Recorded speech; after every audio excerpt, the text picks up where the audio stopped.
So ఈరోజు నేను మీకు నేర్పించబోయేది this is called fast learning. క్విక్గా, తొందరగా, చాలా క్విక్గా నేర్చుకోవాలి అంటే ఈ పద్ధతులు ఫాలో అవ్వాలి.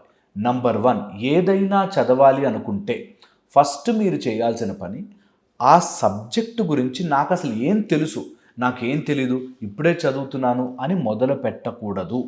సో ఫస్ట్ థింగ్, ఒక టాపిక్ ఏదైనా అనుకున్నారనుకోండి, సపోజ్ సెల్ బయాలజీ అనేది తీసుకుంటే అసలు ఆ టాపిక్ గురించి నాకేం తెలుసు, మీరు ఆశ్చర్యపోతారు. మీకు చాలా విషయాలు తెలుస్తాయి.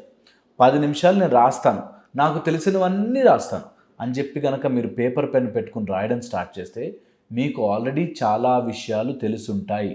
So first thing, forget that you don't know anything. నాకు తెలియదు ఈ సబ్జెక్టు, నేను కొత్తగా చదువుతున్నాను అనే ఆలోచన నుంచి బయటపడండి. సెకండ్, సమయానికి అగెన్స్ట్గా పరిగెట్టేవాడు ఎప్పుడూ గుడ్ స్టూడెంట్ కాలేడు. తొందరగా అయిపోవాలి, సిలబస్ అవగొట్టుకోవాలి అనే దాంట్లో చదివితే మీకు సిలబస్ అయిపోయినట్టే ఉంటుంది. పొద్దున నిద్రలేస్తే ఏం గుర్తుండదు. అందుకని అవ్వగొట్టుకోవడానికి చదవద్దు. అవుతుంది ఆటోమేటిక్గా సబ్జెక్ట్. మీరు మెల్లగా చదవండి. ఒక క్షణములో, ఒక మినిట్లో మీరు నిజంగా చదవగలిగితే 2000 పదాలు చదవచ్చు.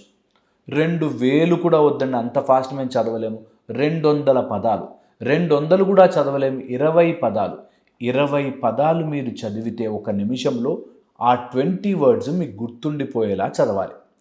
ఏదైనా సరే, ఒక పారాగ్రాఫ్ తీసుకుంటే అందులో ముఖ్యమైన పదాలు ఏమున్నాయి అనేవి చెక్ చేస్తే ఒక పారాగ్రాఫ్లో 2, 3 ఉంటాయి. అంతకు మించి ఎక్కువ ముఖ్యమైన పదాలు ఉండవు. సో ఎవరైనా ఇంటెలిజెంట్ పీపుల్ చదివేటప్పుడు వాళ్ళు only they skim through the matter అంటారు. మ్యాటర్ని ఇట్లా చూసి ఓకే ఇందులో ఇది ఇంపార్టెంట్, ఓకే ఆ పారాగ్రాఫ్లో ఇంపార్టెంట్ పదాలు ఏమున్నాయి అన్నది మనం గుర్తుపెట్టుకోగలిగితే ఆ పారాగ్రాఫ్ మీకు అయిపోయినట్టే లెక్క. మన బ్రెయిన్ ఎలా పనిచేస్తుంది తెలుసా? ఆడియో, విజువల్, సెన్సరీ ఎయిడ్స్తోనే పనిచేస్తుంది. మీరు ఆడియో వినడం ద్వారా, విజువల్ చూడడము ద్వారా, అండ్ సెన్సేషన్ ద్వారానే మనకి ఏదైనా మ్యాటర్ గుర్తుంటుంది. సో ఎప్పుడైనా మీకు చదివేది బోర్ కొడుతుంది, అర్థం కావట్లేదంటే మీరు రికార్డు చేసుకుని చెవిలో పెట్టుకుని వినండి. మీరు వింటుంటే గుర్తుపెట్టుకుంటారు.